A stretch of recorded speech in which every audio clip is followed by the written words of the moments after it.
o réu culpado, que declarar um homem ímpio justo, este homem é uma abominação ao Senhor. Se você gosta da exposição do Evangelho, deixe o seu like, se inscreva no canal e aperte o sininho para receber notificação.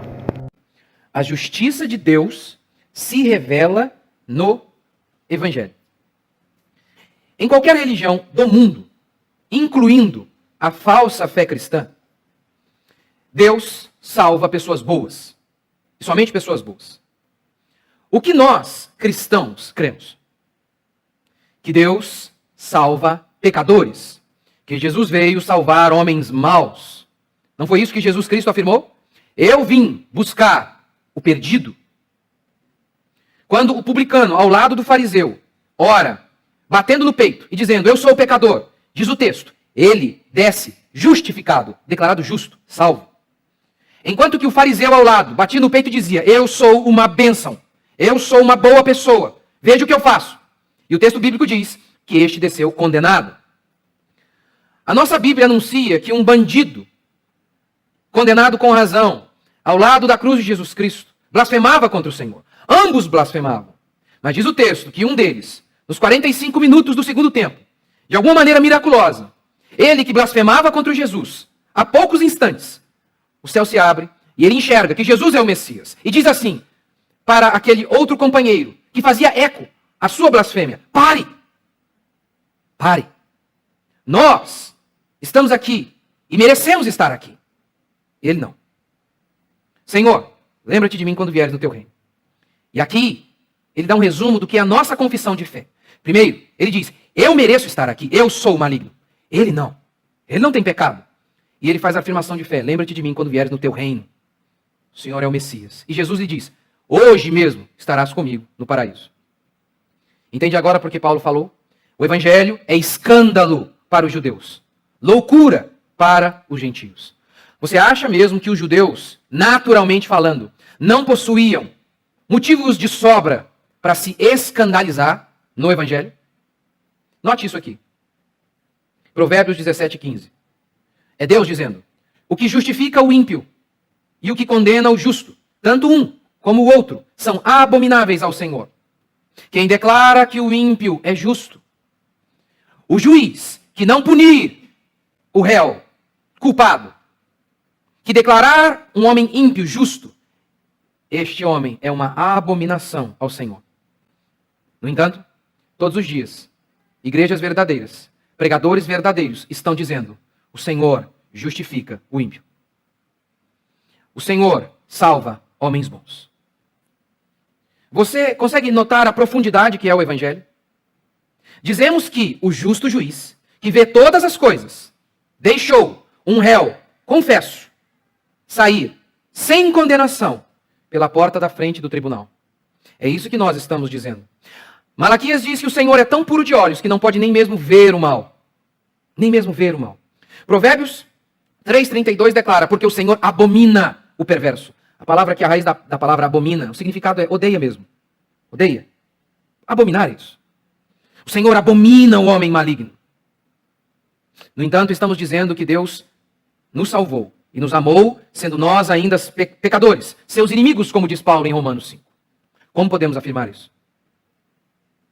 Muitos comentaristas chamam os versículos 16 e 17 de o texto, do qual todo o resto de Romanos seria a exposição. Todo o livro de Romanos está contido aqui, diz John Stott, e muitos outros comentaristas, neste versículo, nestes dois versículos. Paulo vai resumir o Evangelho. E como ele faz? Ele quer resumir o Evangelho em uma sentença. Qual é a tônica do Evangelho? Qual é o objetivo maior do Evangelho? Pastores modernos diriam, porque o Evangelho revela o amor de Deus. Sim, faz parte. Mas não é assim que Paulo classifica. Não é a tônica. Não é. Não é. O Evangelho anuncia a justiça.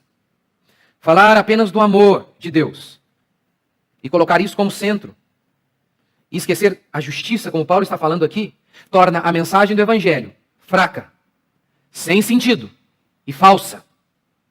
Porque uma verdade pela metade é uma mentira completa. E quando pastores só pregam uma parte do Evangelho, só uma parte, só o amor, eles são mentirosos por completo. Os que seguiram este caminho e estão seguindo, de pregar apenas o amor, viram sua fé morrer. Viram a igreja deixar de existir. Assim foi na Europa e em todos os lugares que seguiram esse discursinho que tem como única tônica o amor de Deus. Note isso. O avião cai.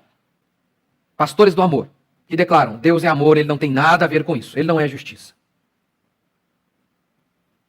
Deus não tem nada a ver com esse avião que caiu. Ok. Então, a gente pergunta para ele, já que Deus é por amor, e na sua cabeça amor significa que Deus não pode permitir essas coisas e executar essas coisas, não é? Ok. Então explica para mim, por que isso aconteceu? E aí eles retrucam, não sei. Não sei. Eles acham que a dúvida livra a Deus de cometer injustiça. Apenas ao dizer, não sei, eles acham que resolveram o problema. Não. A dúvida é a semente da incredulidade. A dúvida é a semente da incredulidade. A crença de que Deus é bom, no sentido de que ele não pode punir, leva à incredulidade. Nós, entretanto, cristãos ortodoxos, dizemos, o mal no mundo é a justa retribuição de Deus pelos pecados do homem, como Paulo vai anunciar aqui em Romanos 1,18. A ira de Deus se revela do céu contra toda impiedade e perversão dos homens, porque os homens abandonaram o Criador. Esta é a resposta bíblica. Crianças morrem. Desgraças acontecem porque o homem pecou e Deus está punindo o homem. Crianças, mas até crianças? Romanos 5, Paulo diz, todos já nascem condenados. A culpa de Adão está sobre todos. Essa é a nossa resposta. É a única que faz sentido. É a única. Aquela outra, do tipo, não sei, porque o meu Deus não pune, gera incredulidade. Ora, por que Jesus morre? Por que Jesus morre? Para efetuar a justiça de Deus. Se o evangelho fosse apenas amor, não seria necessário cruz. Se a única coisa que Deus sente são sentimentos afáveis em relação ao homem, não seria necessário ele encarnar, obedecer à lei e ser crucificado e receber em si mesmo a justa punição, a ira de Deus sobre si. Lembra quando ele fala, passa de mim esse cálice, o que havia ali dentro? Lembra do Antigo Testamento? O cálice da ira de Deus. Se Deus não pune, nem faz sentido falar em cruz. A cruz existe justamente porque o homem pecou.